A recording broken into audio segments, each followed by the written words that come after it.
OBC એટલે કે અધર backward ક્લાસને 27% અનામત મળેલી છે।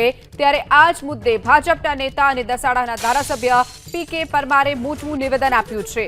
અનામતનો મોટો ભાગ કેટલીક ચોક્કસ સમૃદ્ધ જ્ઞાતિના લોકો મેળવતા હોવાનું આંકલન પીકે પરમારે કર્યું। એટલું જ નહીં, જે જ્ઞાતિની જેટલી વસ્તી હોય તેના પ્રમાણમાં અનામત ફાળવવાની હિમાયત કરવાની સાથે સાથે સરકાર પર જ્ઞાતિ આધારિત વસ્તી ગણતરીની દિશામાં કામ કરતી હોવાનો પણ ભાજપના ધારાસભ્યશ્રીએ દાવો કર્યો છે। આવો સાંભળીએ લઈએ કે ક્ષત્રિય ઠાકોરના કાર્યક્રમમાં પીકે પરમારે શું કહ્યું।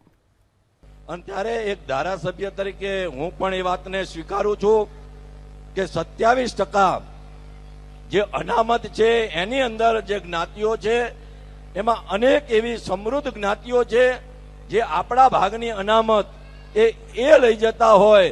અને ત્યારે સમાજને જાગવા માટેની વાત કરી છે, પણ ભારતીય જનતા પાર્ટીની સરકાર